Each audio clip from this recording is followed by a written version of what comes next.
안녕하세요. 통찰력 있는 방송 인사이플TV 두 번째 방송입니다. 정년퇴직한 선배들을 만나보면 그동안 힘들었던 몸과 마음을 회복하기 위해서 한동안은 아무것도 하지도 않고 여행이나 휴식을 즐기는 분이 계십니다. 또 어떤 분은 평소에 그렇게 해보고 싶었었던 등산을 실컷 했다는 분도 계십니다. 그 반면에 가족의 생계를 위해서 어쩔 수 없이 다시 취업을 해야 하는 분도 계셨습니다. 가족들은 퇴직하신 분을 환영하고 그동안의 노고에 감사와 축하를 해줘야 되는데 현실은 그렇지 않은가 봅니다. 요즘은 맞벌이 부부도 많고 남성 주부도 있기 때문에 여기서 얘기하는 정년퇴직자는 남성에 한해서 이야기하겠습니다. 이분들이 회사 일과 외부 활동을 하는 동안에 집안에 계신 분, 아내라고 하겠습니다. 아내는 커피를 마시거나 음악을 들으면서 집 정리를 할 수도 있겠죠? 동네 사람들과 담소를 나누기도 할 겁니다. 전문용어로 수다라고 하죠. 또 뭐 볼일이 있어서 외출을 하기도 하고, 때로는 아침 드라마를 보시거나 부족한 잠을 자는 분도 계시겠죠. 물론 모든 주부가 다 이렇다고 얘기할 수는 없습니다. 집안마다 환경마다 그 정도의 차이는 있다고 봅니다. 아내는 20년, 30년 또 그 이상을 이렇게 살아왔기 때문에 현재 상황을 유지하고 싶어 할 겁니다. 이런 자유로움과 여유 시간을 퇴직한 남편을 위해서 활용하는 것을 반길 이유는 없겠죠. 한두 달? 경우에 따라서는 6개월 정도는 이렇게 할 수 있지 않을까요? 에이, 말도 안 돼. 누가 그렇게 합니까? 안 돼. 못해. 라고 말씀하시는 분도 계실 겁니다. 하지만 그 기간이 더 길어지거나 종일 남편을 위해서 신경 써야 되고 삼시세끼 다 챙겨야 한다면 좋아할 남에 아무도 없을 겁니다. 아니, 강아지도 두 끼밖에 안 생기는데 아내로서는 평소에 하지 않았던 남편 돌보기를 하게 되면서 불만이 생길 수 있습니다. 또 나중에 이야기하겠지만 삼식이새끼가 되면서 부부 갈등의 원인이 되기도 합니다.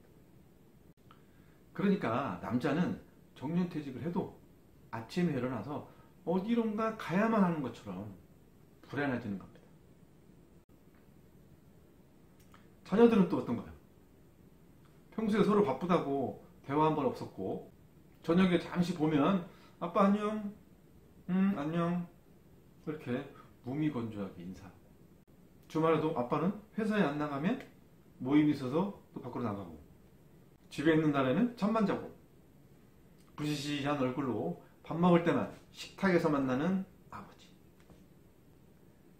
이래저래 속 깊은 대화 한번 못했었던 아버지와 자녀들과의 관계였지만, 퇴직해서 시간 많다고 자녀들과 대화를 시도해보지만 생각같이 안 될 겁니다. 이 역시 모든 아버지와 자녀들의 모습은 아닐 거라고 봅니다만 한 번쯤 생각해 볼 만한 모습들 아닌가요? 사람마다 성향이나 환경에 따라 다양하겠지만 정년퇴직을 앞둔 분들이 퇴직을 두려워하는 이유 중에 비경제적인 측면에서 핵심적인 것 3가지를 이야기해 보겠습니다. 그 첫 번째가 일상 업무가 없어진다는 것이고요. 두 번째가 조직이라는 테두리가 없어지는 것입니다. 세 번째는 신분 보장이 안 된다는 겁니다. 이 3가지는 정년퇴직하고 아무것도 안 한다는 걸 전제로 말씀을 드리겠습니다. 먼저 20, 30년 동안 해왔던 일상적인 업무가 없어진다는 겁니다. 회사 다닐 때는 다양한 업무를 하고 문제가 있으면 해결도 해서 나름대로 존재감이 확실했지만 퇴직과 동시에 그동안 쌓아놓은 전문성이 쓸모없게 되면서 삶에 불안감을 느낀다고 합니다. 제가 첫 번째 방송에서도 이야기했듯이 퇴직 전에 자신의 삶의 궤적을 돌아보고 내가 제일 잘하거나 주로 해왔던 것들에 대해서 특화시키거나 강화하는 과정이 필요합니다. 두 번째는 조직이라는 테두리가 없어지는 것인데, 우선 퇴직하면 회사 신분증 반납하는 거 아시죠? 그동안은 좋든 싫든 의무감으로 다녔던 회사였지만 퇴직을 하게 되면 심리적으로도 불안한데 특별히 하는 일 없이 일상을 살아가는 자신을 보면서 자기 역할이 없어진다는 생각에 스스로 위축될 수 있습니다. 회사는 집 외에 나를 신뢰로 받아주는 유일한 곳입니다. 술집 같은 데 말고요. 아침에 일어나서 피로가 풀리지 않아 힘들고 몸이 천근만근이어도 때로는 감기 몸살이 걸려도 약으로 버티면서 출근했던 곳이 회사입니다. 그런데 퇴직하고 나면 아침에 일어나서 몸은 상쾌한데 정작 갈 곳도 없고요. 불러주는 것도 없습니다. 그래서 우울하기만 합니다. 수년 동안 습관적으로 다져진 몸의 생체 리듬 때문에 퇴직하고 나면 한동안은 새벽에 깜짝깜짝 놀래서 펄떡펄떡 일어납니다. 출근해야 되는데 늦잠 잔 줄 알고. 세수만 해도 아내가 물어봅니다. 어디 가? 어디 좀 나갔다 오라는 얘기거든요. 갈 곳이 없으면 뒷동산에도 갔다 와야 됩니다. 아니면 동네 한 바퀴를 돌던 찜질방을 가든 나가라는 얘기거든요. 귀찮다는 얘기거든요.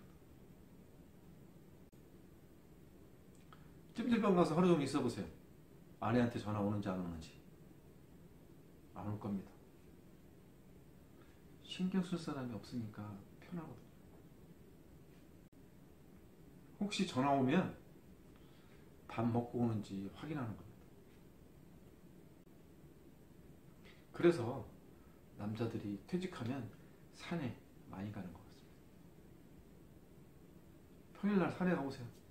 왜 퇴직하신 분들이. 결국 정년퇴직을 해도 정기적인 외부 활동을 해야 자신감도 생기고 삶에도 활력이 있을 거라고. 세 번째로는 퇴직하기 전까지 회사라는 울타리에서 체계적으로 일을 하고 자기계발 정도에 따라서 신분이 안정이 되거나 승진을 하거나 이렇게 신분이 보장됐었습니다. 그렇지만 퇴직하면 그 누구도 나를 인정해주지 않습니다. 그동안 관리해왔던 거래처 사장님의 목소리나 태도가 달라지는 것을 바로 느낄 수 있을 겁니다. 이제는 갑이 아니거든요. 은행에서 받았던 신용대출 그거 회사 선생님이 연봉 보고 준 거예요. 퇴직하죠? 바로 회수 들어갑니다. 또 그동안 사람들 만날 때 뭐 줍니까? 네, 명함. 이 명함이 또 사라집니다. 이 조그만 종이 한 장이 나의 얼굴이었고 나의 모든 것이었다는 것을 퇴직하고 알게 됩니다. 그동안 책상 앞에 먼지 소복히 쌓인 명함, 그게 나의 얼굴이었다는 것이죠. 그래서 퇴직 후에도 자신만의 전문성을 표현할 수 있는 명함이 있으면 좋다고 합니다. 이 명함이 준비되지 않은 사람은 왠지 자신감이 떨어지고 불안할 수밖에 없습니다. 그래서 퇴직 전에 자신을 되돌아보고 무엇을 어떻게 할지 점검해 보셔야 합니다. 아래 더보기 버튼을 클릭해 보십시오. 정년퇴직을 위한 자가점검표를 첨부해 놨으니까 출력하셔서 개별적으로 체크해 보시기 바랍니다. 지금까지 정년퇴직이 두려운 3가지 이유에 대해서 말씀드렸는데요. 최근에 정년퇴직한 선배도 만나면 해야 되는데 뭐하지? 준비해야 되는데 이렇게 생각만 하고 실행하지 못한 채 정년을 맞았다고 합니다. 마음속에 있는데 실행을 못하는 거죠. 여러분은 제발 그렇지 않길 바랍니다. 앞에서 이야기한 3가지 말고 오늘 출근할 때 전철에서 들었던 정년퇴직한 사람들의 생생한 이야기 전해드리고 마무리하겠습니다. 아침에 전철 타고 출근하는데 같은 칸에 어르신 4분이 함께 타셨습니다. 보니까 정년퇴직하시고 새로운 직장으로 출근하는 것 같더라고요. 한 분이 큰 목소리를 말씀하셔서 자연스럽게 들을 수 있었습니다. 며칠 전에 그 회사 관리자 한 분이 저녁에 술 먹고 전화했었나 봅니다. 술 먹고 왜 전화를 해? 그러면서 술 처먹고 전화해서 나한테 훈계를 하더라고. 이 알아봤더니 나보다 6살이나 어려. 다음날 화가 나서 확 엎어버릴까 하다가 참았다고 하시더군요. 안 참았으면 어떻게 됐을까요?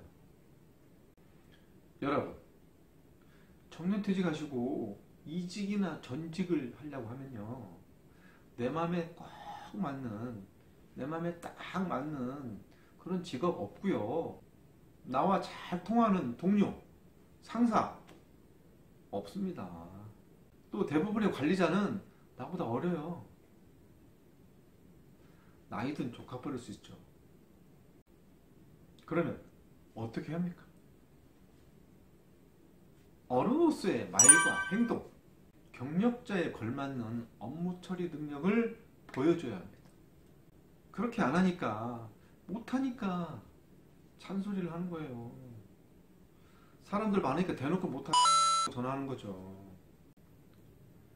인생 선배로서, 사회 선배로서 구성원과 관리자를 다독일 줄도 알아야 된다고 봅니다. 저희 미래의 모습일 수도 있는데요, 퇴직하면 예전의 직위와 권위 빨리 내려놔요.